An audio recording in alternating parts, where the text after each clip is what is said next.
Hey everyone, welcome to this explainer. Today, we are getting our hands dirty with the actual architecture of the web.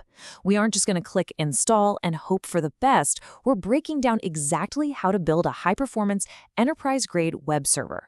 We'll be channeling the end-to-end performance philosophy of Chris Valla, a full-stack developer who absolutely specializes in bulletproof back-end scalability. Let's dive right in. Now, to do this right, you really need a specific mindset. Chris Vail hit the nail on the head when he said, securing and maintaining Apache is not just a task, it's a commitment to excellence in web hosting. And honestly, the stakes are high here. If you want to deliver seamless, secure user experiences, you literally cannot just install the software and walk away. You have to commit to the actual craftsmanship of server management. So here is our master blueprint for that craftsmanship. We'll start with 1, installing Apache, move on to 2, basic configuration, then 3, securing with SSL, 4, optimizing performance, and finally, 5, maintaining and monitoring. Okay, let's jump right into phase 1, installing Apache, which is all about laying that crucial foundation. Laying that foundation depends entirely on your specific environment. If you're running a Debian-based system, like Ubuntu, you'll be using the apt package manager. The command there is super straightforward, sudo apt install Apache 2. But if you're rocking a Red Hat environment like CentOS or Fedora, you're going to rely on the yum or DNF package manager instead by running sudo yum install httpd. It's the exact same destination, just a slightly different vehicle to get you there, depending on your OS. Now, once you run those commands, you can't just assume everything worked perfectly on the first try. You absolutely have to verify your installation. Check the status to ensure Apache is actively running. I mean, you wouldn't build a massive skyscraper without making sure the concrete is set, right? This is your critical final check before we go any deeper. Moving right along to phase 2, basic configuration. This is where we build the framework. So the actual rules of your server, they're written in a few primary configuration files.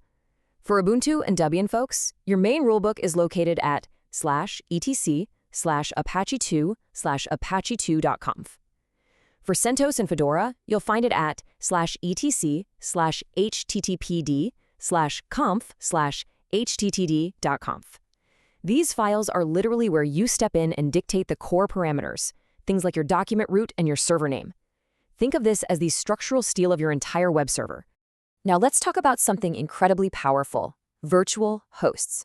These configurations are what allow you to host multiple domains or websites on a single server, usually enabled right from the site's available directory. Let's go back to that skyscraper analogy for a second. If your server is the giant building, virtual hosts are the compartmentalized, customized suites inside of it. You don't need to buy a whole new building every time you launch a new business. You just build out a fresh suite inside your existing high-performance skyscraper. Pretty cool, right?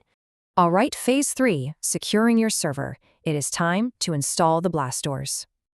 Listen, to avoid some truly catastrophic digital threats out there, you urgently need a secure encrypted perimeter. And it takes a precise 4-step progression to lock your server down. First up, install the mod SSL module. Second, obtain an SSL certificate. Chris Vail notes you can use fantastic providers like Let's Encrypt for this. Third, configure your SSL by editing your virtual host file to include those specific directives. And fourth, just restart Apache to apply all those changes. Boom, done. And remember, configuring Apache with SSL doesn't just encrypt your data. It actively boosts user trust and can actually improve your search engine rankings. Next up is phase 4, optimizing Apache. Let's tune up those engines. We've got to talk about MPMs, which stands for multiprocessing modules. Basically, these are the mechanisms Apache uses to handle network connections. If your server is a high-performance sports car, MPMs are the engine cylinders. Tinkering with these specific worker threads dictates exactly how much horsepower your server can generate, and trust me, it makes a massive difference in overall performance when you've got thousands of users knocking on your door all at the exact same time. Building off of that, there are 3 absolute must-do optimization techniques you need to implement to keep things running smoothly. Number 1, caching strategies. By using modules like modcache and modexpires, you store copies of frequently requested data. That means the server doesn't have to regenerate them from scratch every single time, which drastically cuts down on load times. Number 2, tuning those MPM settings we literally just talked about so you can handle connections way more efficiently. And number 3, focusing on general load reduction through optimized configurations. When you combine these three tactics, your server isn't just working hard, it is working incredibly smart. And that brings us to our final phase, Phase 5, maintaining and monitoring. Welcome to Mission Control. So, server maintenance really has two distinct sides to it. On one hand, you've got log management. This is your regular, highly detailed review of the server's history, typically found over in the /var/log/apache2/directory. It's how you dig in and fix specific problems based on past events. But on the other hand, we have active monitoring, using awesome tools like Nagios and Prometheus. This gives you automated, high-availability monitoring with real-time uptime metrics. Basically, log management tells you what happened, while active monitoring tells you what is happening right this very second. Both of these are absolutely vital if you want to prevent any downtime. Which brings me to a pretty critical question I want to leave you all with today. With your foundations poured, your framework perfectly built, your blast doors secured, and your engines flawlessly tuned, is your Apache server just surviving the WED, or is it truly built for excellence? Because excellence doesn't happen by accident, you know? It's engineered.